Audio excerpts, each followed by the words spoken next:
Rajasthan math classes में आपका स्वागत करता हूं, जिसमें अपने 10वीं और 8वीं के बाद आज इलेक्ट्रीशियन आईटीआई की जो ट्रेड होती है इलेक्ट्रीशियन, उसकी थ्योरी का पहला लेसन शुरू करेंगे। जो पहला लेसन है उस लेसन का नाम है व्यावसायिक सुरक्षा एवं स्वास्थ्य। इसके बारे में अपने बात करेंगे। इस प्रकार से इलेक्ट्रीशियन यानी विद्युतकार की आजकल हर जगह जरूरत है, जैसे बैंक में, बिजली घरों में, कार्यालयों में। और इस ट्रेड का जो महत्व बढ़ता ही जा रहा है, क्योंकि आजकल ईंधन का जो है खर्च अधिक हो गया है और बिजली से चालित उपकरण और व्हीकल भी आने लगे हैं, जिससे अपने आईटीआई स्टूडेंट को ज़्यादा से ज़्यादा इस वीडियो को आप शेयर करें ताकि वो इससे अपने को पढ़कर अपना लाभ ले सके। इस वीडियो को ज़्यादा से ज़्यादा आईटीआई स्टूडेंट को शेयर करें। आज अपना जो पहला लेसन है वो बेसिक व्यावसायिक सुरक्षा से संबंधित है, जिसमें इस प्रकार से है कि पहला तो अपने को पता होना चाहिए कि विद्युत है क्या है। विद्युत क्या है?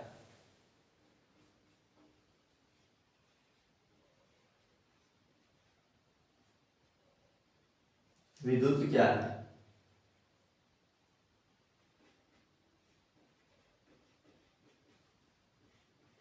नंबर एक बात अपने को ये पता होना चाहिए कि विद्युत क्या है।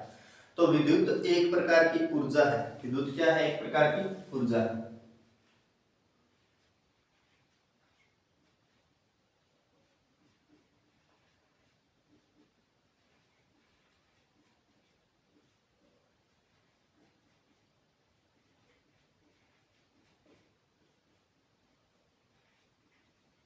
विद्युत एक प्रकार की ऊर्जा है जिसके अंतर्गत विद्युत संरक्षण एक नियम है।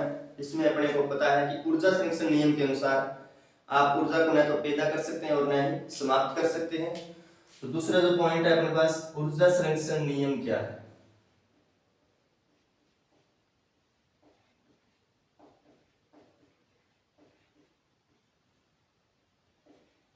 नियम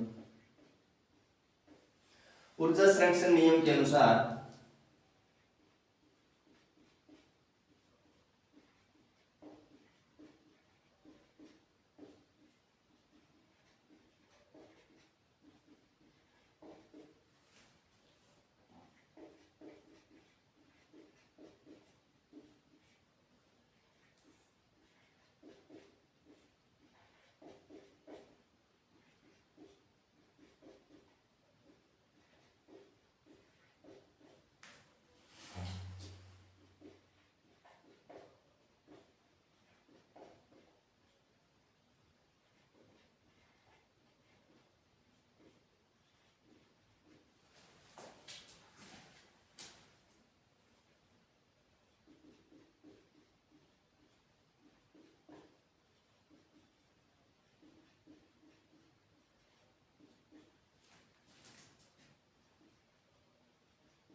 ऊर्जा संरक्षण नियम के अनुसार ऊर्जा को न तो पैदा किया जा सकता है और न ही समाप्त किया जा सकता है। इसे एक रूप से दूसरे रूप में परिवर्तित किया जा सकता है। जैसे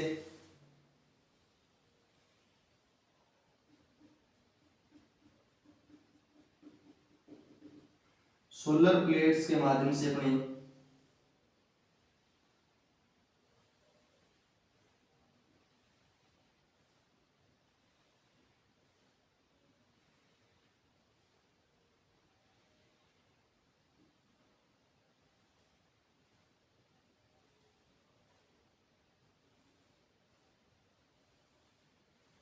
इसको किस में बदलते हैं?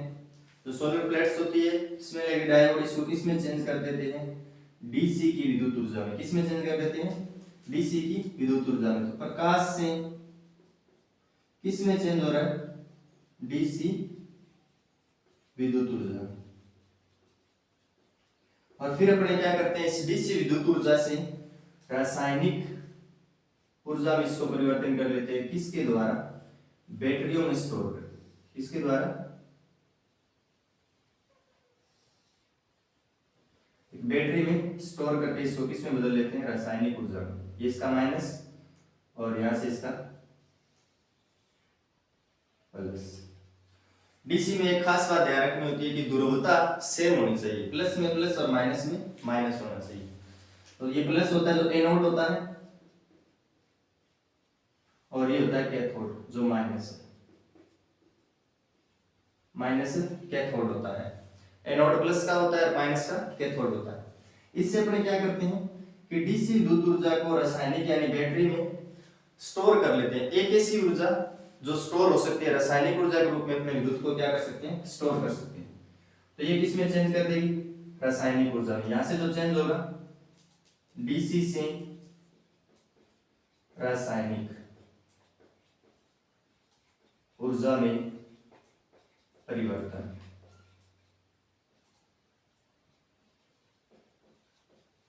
इसको परिवर्तन करने के बाद जब सूर्य अस्त हो जाता है उसके बाद अपने क्या करते हैं? इसी बैटरी के द्वारा, इसी बैटरी के माध्यम से वापिस डीसी लैंप लगाकर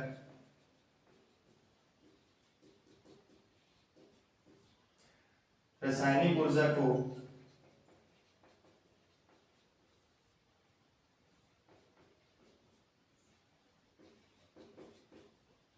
डीसी विद्युत ऊर्जा में व लैंप से प्रकाश ऊर्जा में परिवर्तित कर लेते हैं।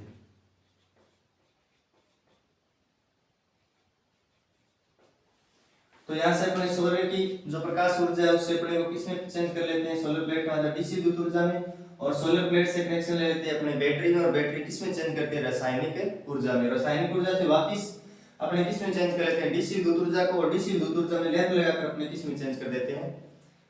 प्रकाश ऊर्जा में इसको परिवर्तित कर देते हैं। तो इस प्रकार अपने पास ऊर्जा का जो रूप है बदलता रहता है, न कि अपने पास ऊर्जा को अपने पैदा करते हैं और नई ऊर्जा को अपने समाप्त कर सकते हैं। यह ऊर्जा संरक्षण का नियम। आगे इसमें बात करते हैं विद्युत कार्य यानी विद्युत ट्रेड क्या है? विद्युत कार्य ट्रेड क्या है?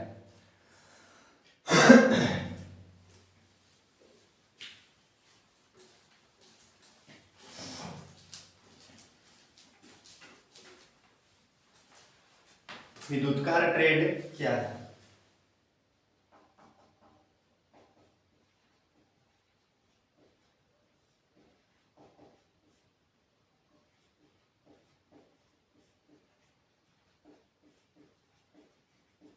विद्युत का ट्रेड क्या है? तो व्यावसायिक प्रशिक्षण की वह शाखा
विद्युतकार ट्रेड क्या है? व्यावसायिक प्रशिक्षण की वह शाखा जिसमें विद्युत चालित उपकरणों यंत्रों का निर्माण मरम्मत व अनुरक्षण कार्य का प्रशिक्षण प्रदान किया जाता है, विद्युतकार ट्रेड कहलाता है। उसके बाद बात आती है विद्युतकार क्या होता है। उसके बाद बात करते हैं विद्युतकार क्या होता है। विद्युतकार किसे कहते हैं? विद्युतकार किसे कहते हैं? वह व्यक्ति जो विद्युत संबंधित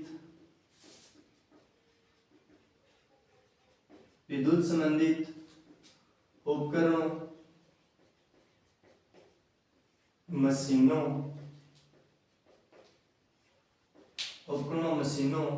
यंत्रों आदि का मरम्मत कार्य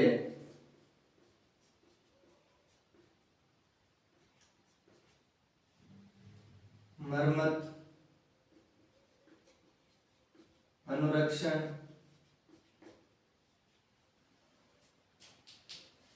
यंत्रों औजारों, ऐसे लिखना है यहाँ पे, यंत्रों औजारों आदि का मरम्मत अनुरक्षण व रख रखाव का कार्य भली प्रकार से जानता हो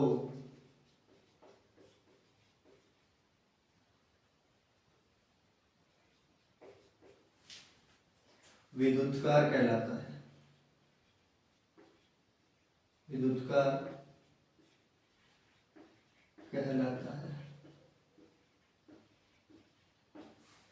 तो विद्युतकार क्या होता है?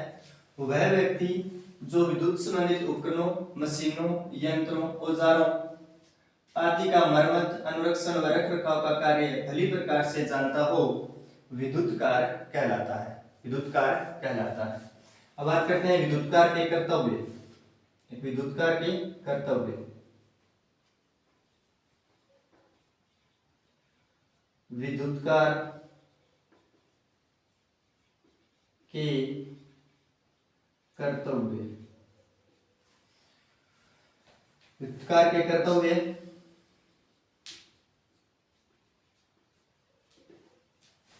विद्युतकार का एक नंबर कर्तव्य होता है कि उसे अपने ट्रेड से संबंधित सुरक्षा की संपूर्ण जानकारी होनी चाहिए। सुरक्षा है विद्युतकार को अपने व्यवसाय की सुरक्षा संबंधी सावधानियों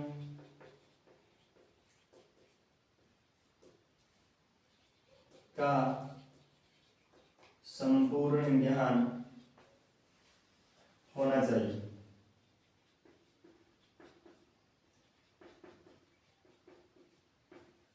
संपूर्ण ज्ञान होना चाहिए। कारखानों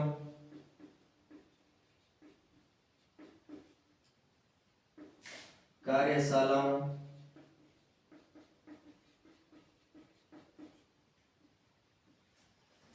मकानों की जगह लिखो रिहायशी मकान, जहाँ लोग रहते हैं, रिहायशी मकानों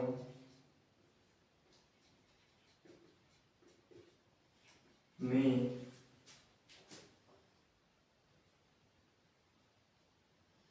लगे ऐसे मकानों में फिटिंग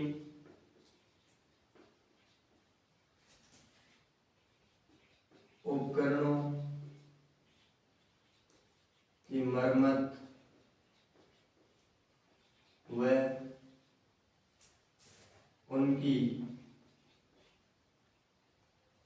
उनके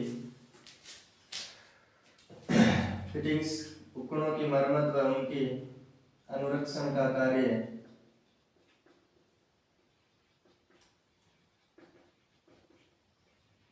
भली प्रकार आना चाहिए।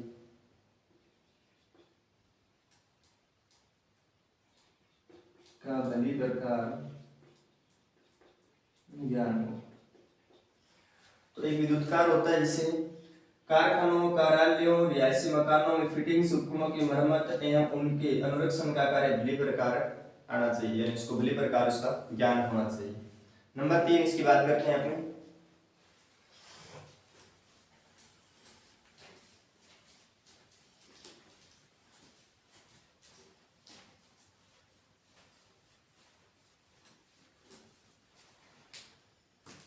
नंबर 3 है इसका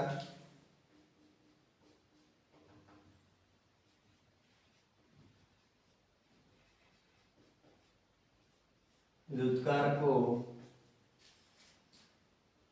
विद्युत संबंधित उपकरणों जैसे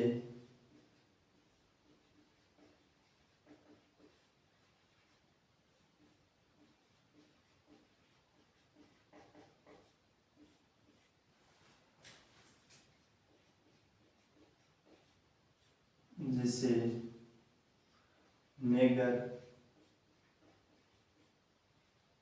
अर्थ tester,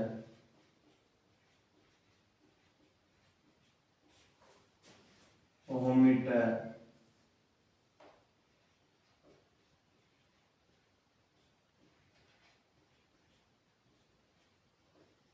voltmeter,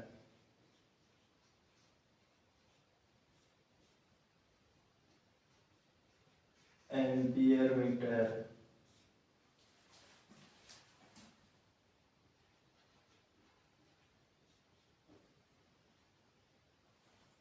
power factor metre,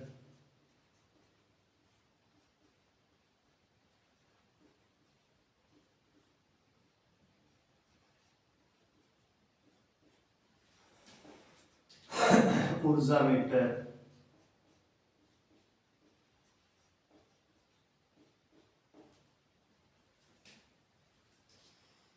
power factor meter, ऊर्जा मीटर,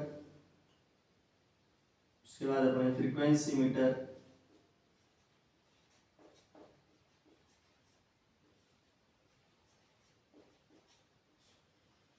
आदि का संयोजन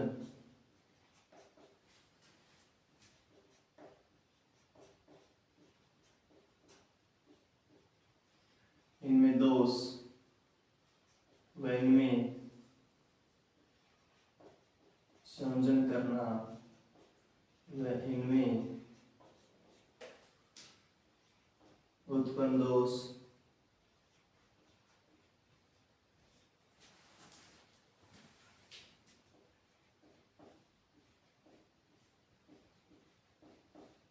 खोजकर उन दोष को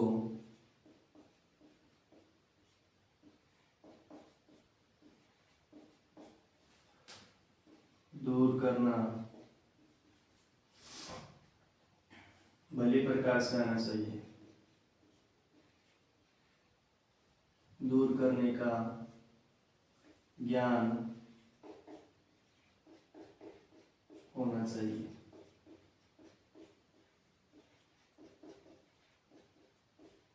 तो नंबर 3 था अपने पास कि विद्युतकार को विद्युत संबंधित उपकरणों जैसे मेगर, इसको उपयंत्रों की जगह उपयंत्र बोल सकते हो, उपकरणों या उपयंत्र, उपकरणों या उपयंत्र जैसे megger, earth tester, ohmmeter, voltmeter, ampere meter, power factor meter, ऊर्जा मीटर, फ्रीक्वेंसी मीटर आदि का संयोजन करना व इनमें उत्पन्न दोष खोजकर उन दोष को दूर करने का ज्ञान होना चाहिए। जो अपने पास इतने मीटर के जो नाम दिए गए हैं, ये मीटर क्या मापते हैं, कैसे काम करते हैं, किस क्रम में लगते हैं, ये चीज उसको पता होना चाहिए। आगे जैसे लेसन में अपने बढ़ेंगे इन सभी मीटर का जिक्र अपने आगे लेसन में करेंगे। तो उसके बाद नंबर 3 के बाद नंबर 4 विद्युतकार को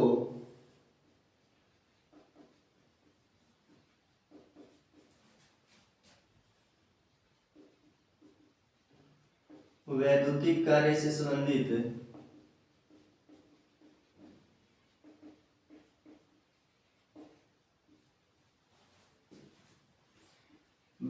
चार्जिंग,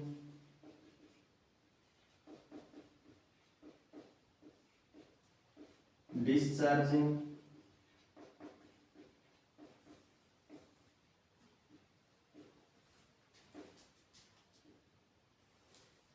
तथा इनकी रख रखाव व अनुरक्षण का कार्य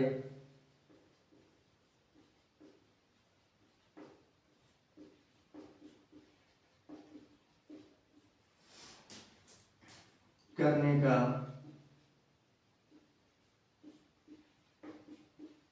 ज्ञान होना चाहिए।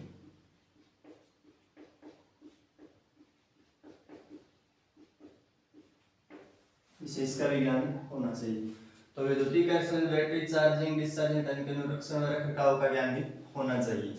इसके बाद नंबर 4 के बाद नंबर 5 इस प्रकार से है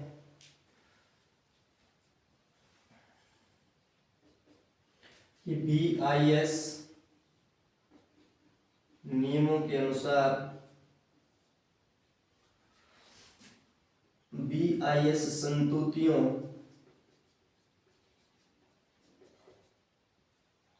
व IE नियमों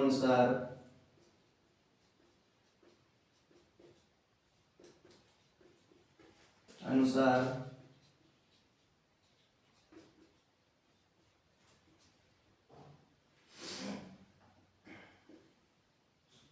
एक विद्युतकार को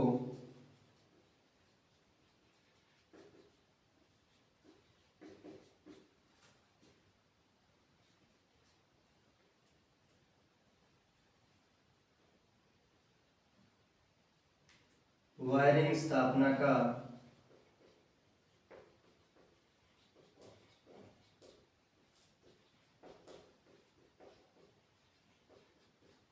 संपूर्ण ज्ञान होना चाहिए।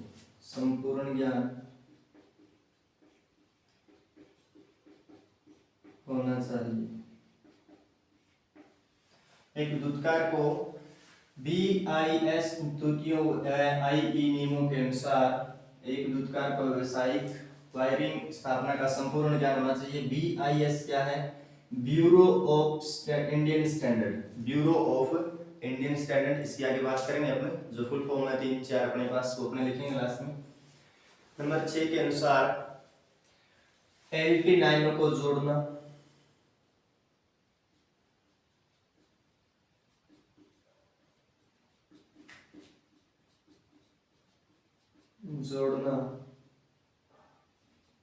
व जोड़ों का संपूर्ण ज्ञान होना चाहिए। संपूर्ण ज्ञान होना चाहिए। नंबर 7 केबलों के जोड़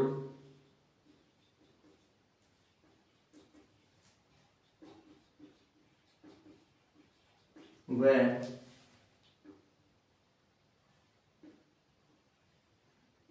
LT ओवरहेड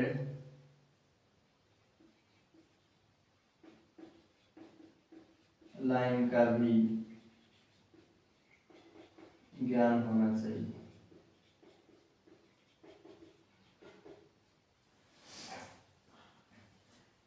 इस प्रकार से विद्युतकार को इसके कर्तव्य होते हैं कि उसको अपने व्यावसायिक सुरक्षा से संबंधित सावधानी का पता होना चाहिए। उसमें लगे मीटर यानी यंत्रों यानी मीटरों को, उपकरणों यंत्रों लिख लेना यहाँ पे, यंत्रों जैसे मेगर, अटटेस्टर, ओम मीटर, वोल्ट मीटर किस क्रम में लगते हैं, इनमें क्या दोष हो सकते हैं, इनको कैसे सुधारा जा सकता है, ये आपको पता होना चाहिए विद्युतकार को। फिर विद्युतकार को वैद्युतिक कार्य संबंधी बैटरी चार्जिंग, डिस्चार्जिंग का इसके रखरखाव अनुरक्षण का कार्य करने का ज्ञान होना चाहिए। उसके बाद BIS संतुति वायरिंग नियम के अनुसार विद्युतकार को वायरिंग स्थापना का संपूर्ण ज्ञान होना चाहिए। LT लाइनों, इसमें से आप एक ही लाइन लिख सकते हो, LT लाइनों को जोड़ना, जोड़ों का संपूर्ण ज्ञान होना, या फिर केबलों को जोड़ना व LT ओवरहेड लाइन भी ज्ञान होनी चाहिए, लाइन का भी ज्ञान होना चाहिए। इसके बाद अपने बात करते हैं कि विद्युतकार के अलावा इसके बाद व्यावसायिक सुरक्षा में कि दुर्घटना क्यों होती है। तो दुर्घटना होती है अपनी चूक के कारण, अपनी भूल के कारण। दुर्घटना किस प्रकार होती है, अपनी लापरवाही के कारण होती है।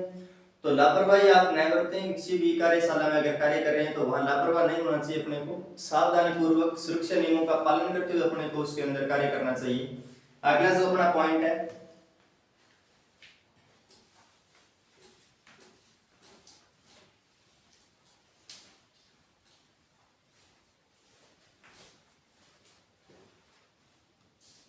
दुर्घटना।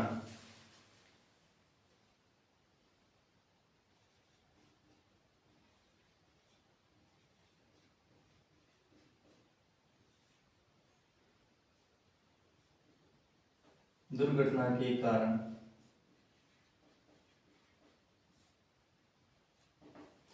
दुर्घटना के कारण तो कैसे दुर्घटना होती है। जैसे अपने एक व्हीकल चलाते हैं, मोटरसाइकिल की बात करते हैं, सिंपल सा उदाहरण लेते हैं। अगर मोटरसाइकिल चलाते हैं, चालक को उसका पता होना चाहिए कि इसके अंदर ईंधन कितना है, ब्रेक, आगे का ब्रेक कितना काम करता है, पीछे का ब्रेक कितना काम करता है, क्लच इसकी किस प्रकार से काम करती है, गियर से इसे काम करता है नहीं करता है। तो उसी प्रकार एक विद्युतकार को पता होना चाहिए कि अपनी कार्यशाला में जो विद्युत संबंधित सिस्टम है अपना, उसमें किस साइड से अपने को उसको शुरू करना है, कहाँ से वो शुरू होता है, कहाँ पे अपने को ज्यादा खतरा है, किस स्थान पे अपने नंगे पैर नहीं जाना चाहिए और किस स्थान पे अपने बिना किसी ज्ञान के किसी चीज को नहीं छूना चाहिए। जैसे मोटरसाइकिल अपने को पता ही नहीं आगे का ब्रेक ज्यादा है और अपने चलाने लगे और आगे का ब्रेक एकदम से डाल दिया तो अपने गिर जाते हैं। उसी प्रकार कार्यशाला में भी अपने को पूर्ण ध्यान रखना चाहिए कि जिस चीज का हमें पता नहीं है उसका या तो किसी प्रशिक्षण से प्रशिक्षणार्थी से पूछ ले या अपने अनुदेशक से इसके बारे में पूछ ले, या फिर अपने को नहीं पता है तो अपने चुपचाप इसमें बैठे रहें, इससे इधर उधर मशीनों से लापरवाही से छेड़छाड़ न करें। इसमें नंबर 1 है दुर्घटना का कारण। दुर्घटना का कारण सबसे बड़ा कारण होता है कि व्यक्ति विशेष की लापरवाही के कारण होता है। तो पहला इसका जो कारण है वो होता है असावधानी। पहला जो कारण है वो है असावधानी।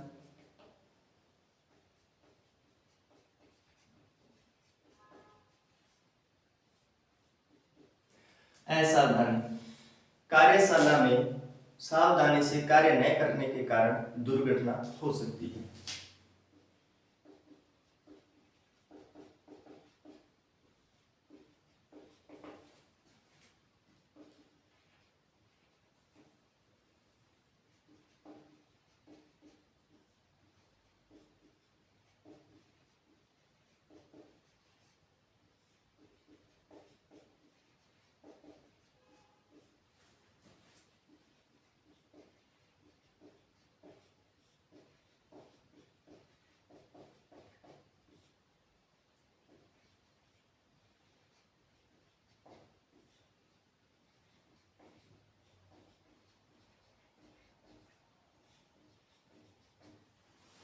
दुर्घटना हो सकती है। दूसरा जो कारण है वो है अरुचि। दूसरा जो कारण है अरुचि। अरुचि, अपने कार्य के प्रति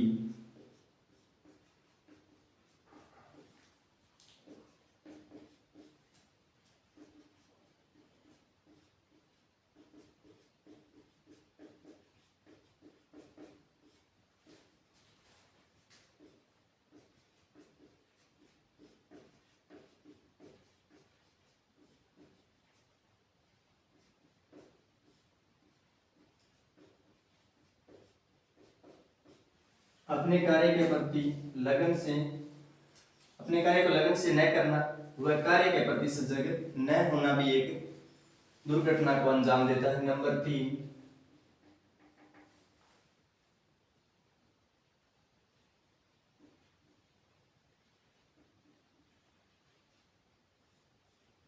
जल्दबाजी। नंबर 3 जल्दबाजी, किसी भी कार्य को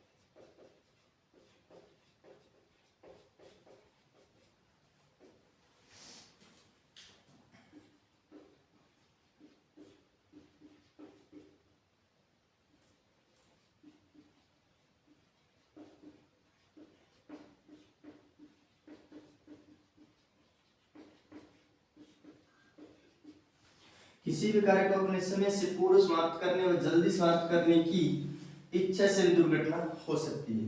करने की इच्छा के स्थान पे आप लिखो कोशिश, करने की जिद, जिद से भी दुर्घटना हो सकती है। उसके बाद नंबर 4 अज्ञानता।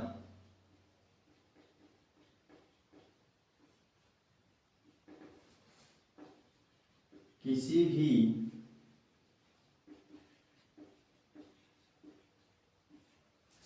मशीन या उपकरण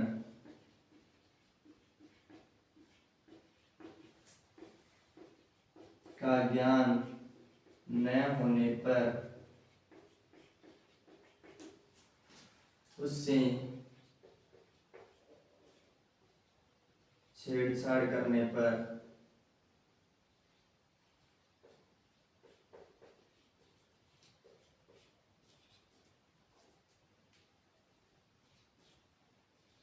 छेड़छाड़ करना भी दुर्घटना का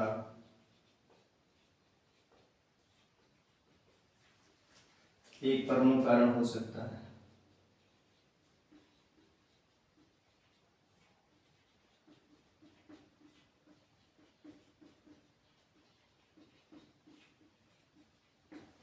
अपने पास दुर्घटना के जो कारण थे उस प्रकार से थे कि असावधानी, अरुचि, जल्दबाजी, अज्ञानता।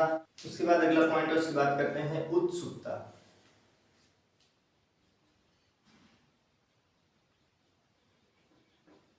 उत्सुकता, अधिक उत्सुक व्यक्ति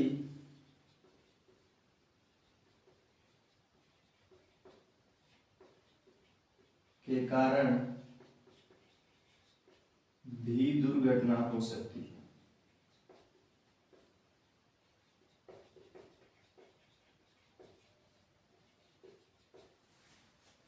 नंबर 6 अनुपयुक्त औजारों का प्रयोग। अनुपयुक्त हस्त औजारों का उपयोग। इसमें सही कार्य के लिए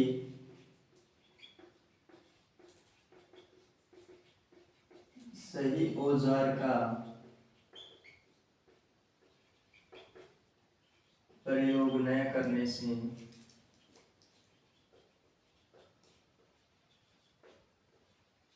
दुर्घटना का, सही कार्य के लिए सही औजार का प्रयोग न करना दुर्घटना का एक मुख्य कारण है।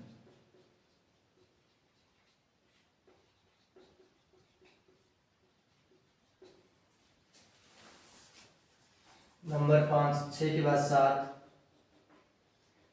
लेआउट सही न होना।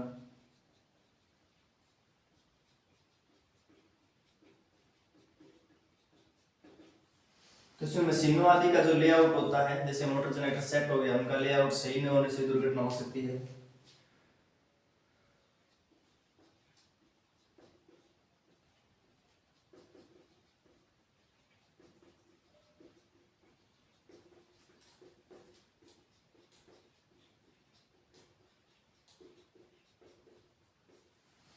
लेआउट सही न होना भी दुर्घटना का एक प्रमुख कारण है। अनुचित पहनावा, अगला जो पॉइंट है अपना, अनुपयुक्त पहनावा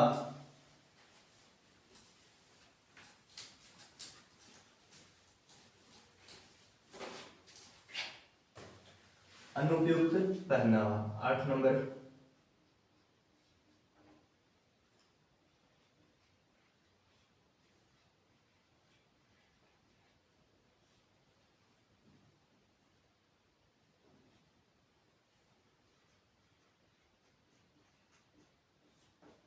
अनुपयुक्त पहनावा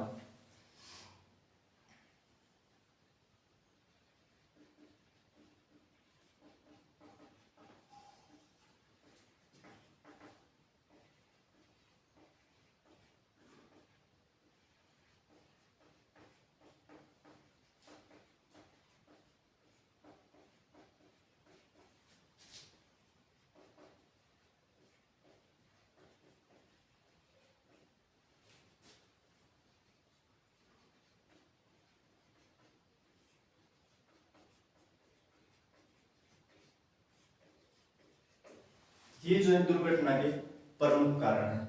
इन प्रमुख कारणों के कारण क्या हो सकती है, दुर्घटना हो सकती है। अगला जो पॉइंट है अपने अगले वीडियो में करेंगे। आप ज्यादा से ज्यादा आईटी स्टूडेंट्स को शेयर करें और इसके नोट्स बनाएं, जो कि लगातार रोजाना आपकी एक क्लास 40-50 मिनट की डेली होगी। इसमें आप नोट्स बनाएं और इसको अपने नोट्स के रूप में तैयार करें। आपको ये आईटीआई नहीं बल्कि मैं कंपटीशन लेवल तक आपको इसमें काम आएगा। आप इसके नोट्स जरूर बनाएं।